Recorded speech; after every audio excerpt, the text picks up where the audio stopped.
What's going on, everyone? Hope you're having a good day. So, the 2019 Avalon just arrived. It is sitting in my driveway. We're about to go out and we're going to do first impressions. Haven't even gotten the car yet, so I waited for you guys on this one. Before we go out there, I just wanted to give you a little heads up on what I plan to do for the week with the car.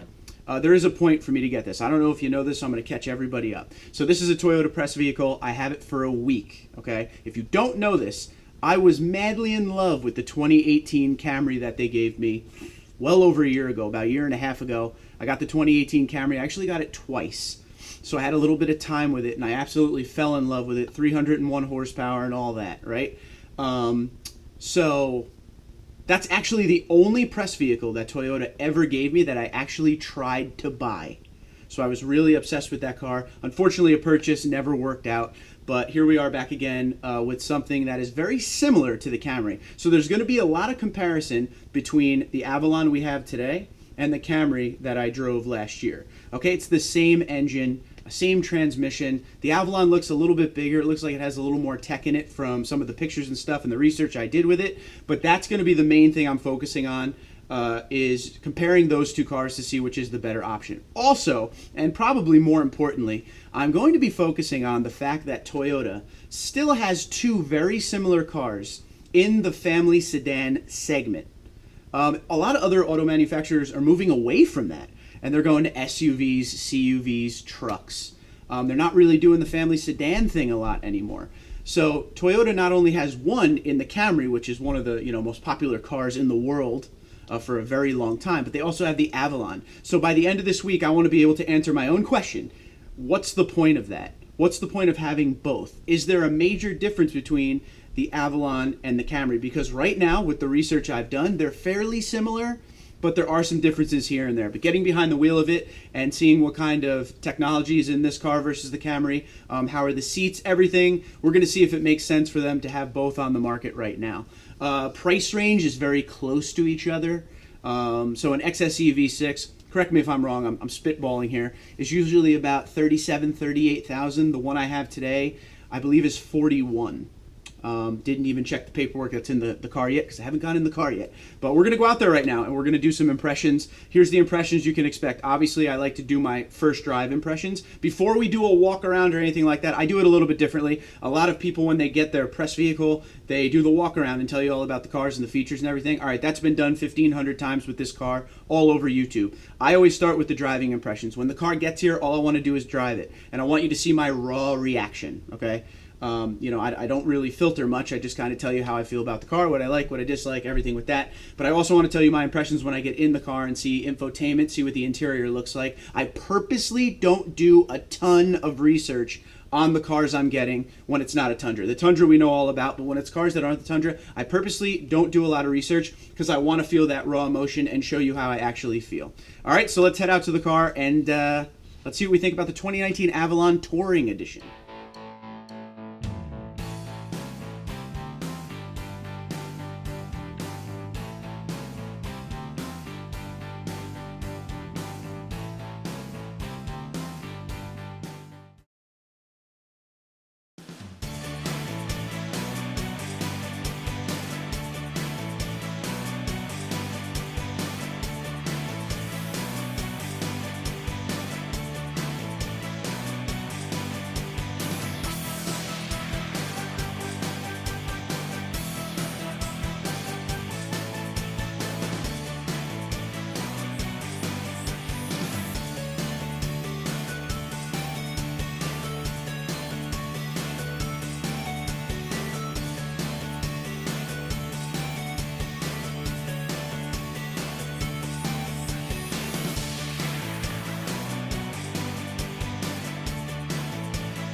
First time sitting in the car, and I automatically like this more than the Camry. My one complaint, my one con about the 2018 Camry that they gave me last year was I wasn't really a big fan of the layout. It had a lot of weird lines in it, trying to look what I think futuristic. This is more straight to the point and very clean looking. It has a very nice dash, infotainment, front and center, perfect, everything right there, easy to reach. You don't have to lean up out of the seat to reach it or anything like that. You got your HVAC, climate control right here, no big deal, easy buttons. That's the one good thing I like about Toyota. They still use actual buttons and not just touchscreen. I dig that. I'm still into that. When I want to scroll for something, it takes 2 seconds. You could still do push button, but you know, I like to have both options. But I really like how clean and basic, straight to the point, but gorgeous this center stack is right here. As far as your gauge cluster, you know, you get your 2 old school looking gauges, but your center screen there is quite big and has a lot of information on it. There's actually a heads up display in the windshield. Camry also has this as well. In the windshield right now, I could see that I'm in park, miles per hour, and the direction I'm heading. I'm guessing if it's the same one as the Camry, when I'm on a road, it'll also show me the speed limit sign also, so that's pretty cool. Yeah, so you got the edgeless, you know, center mirror. It's just sweet. It looks like a Camry with a lot more tech in it. That's the first vibe I get out of it. And it smells like a new Toyota, which I love that smell, and I miss that smell quite a bit. JBL sound system, just everything just looks top notch. Love the seats. The seats are very comfortable. They look better than the Camrys. Interior-wise, this is winning versus the Camry, but it does have the same engine that we talked about, 301 horsepower. So what we're going to do is we're going to take it out there and see if this vehicle that looks and feels a little bit bigger than a Camry is as fun and nice to drive as that Camry XS EV6 that I once had. So let's get out there. I'm going to leave the camera pointed this direction instead of, you know, I always put you guys up here on the windshield. Let's do it this way so you guys can check out all the stuff going on, and let's see if it's fun to drive. So yeah, the vehicle has 360 camera, it has a heated steering wheel, it has all this stuff that I really wish they would add to the Tundra, which is slowly starting to make its way on the Tundra. But, you know, in the 15 seconds I've driven the car, it's a very comfortable car, very much like the Camry, the way the suspension feels and everything. I can't wait to get this thing out onto a real road and see how it feels and how it handles, how the power delivery goes down to the wheels, to see if this is something that I would actually own. Because like I said earlier in the video, I really, really am in love with the Camry. I'm not into like the Supra.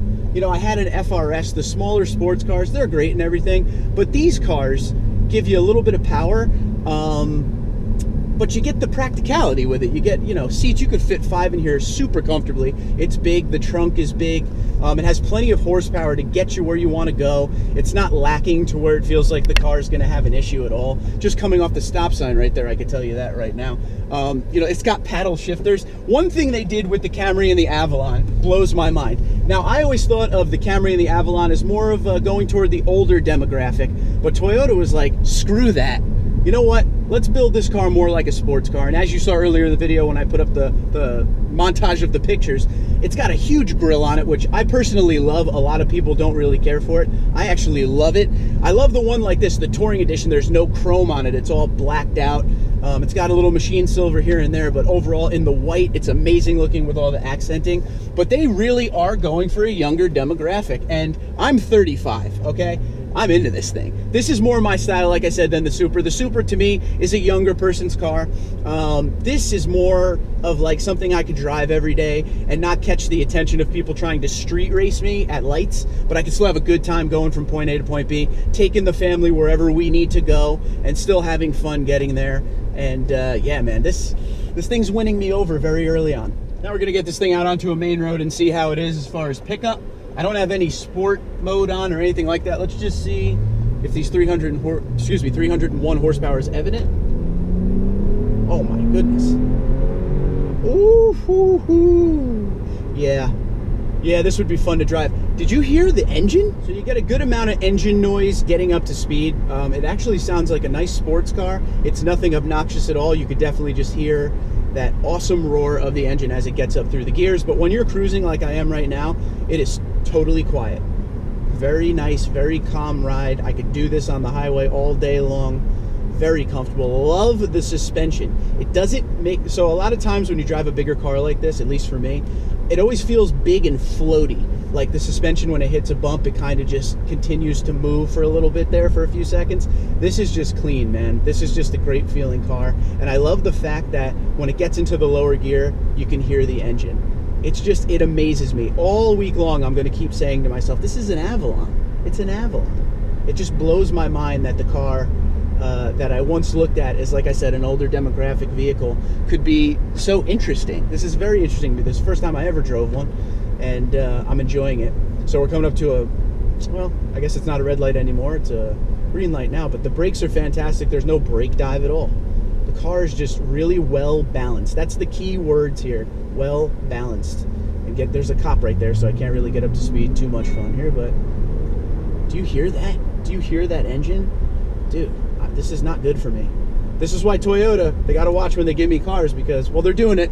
They're smart about it because they know I'm always going to want to buy one. But this definitely is awesome.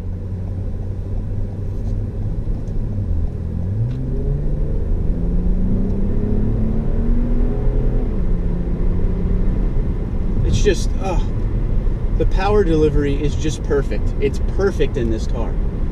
I really thought before I ever got into a Camry or an Avalon that, you know, 301 horsepower, it's okay, especially for a Camry or an Avalon or a family sedan like that. But I didn't think it would be such a nice ride up and through the gears. Like, I didn't feel like you'd actually get thrown back in your seat like you do in this. It's blowing my mind. It's amazing. But yeah, wow, we're learning with this car. It's going to be a fun week. That's what we're learning right now. Okay, so this car has eco, normal, or sport mode. So what we're going to do is we're going to get off this main road that there's way too much traffic on, and we're going to find a little back road and take it for a ride in the sport mode and see what it's all about, see if it makes any difference.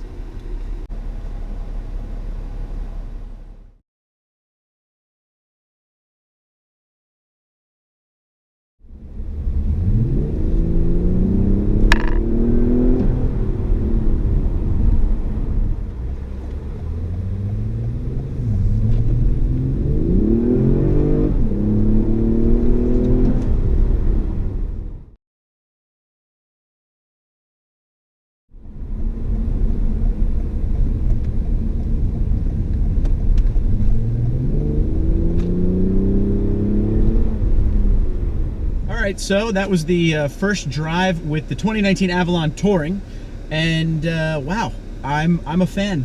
I'm not just saying that either, man. I always give you guys 100% honest opinions on things, and if I didn't like it, I would tell you, but I was pleasantly surprised.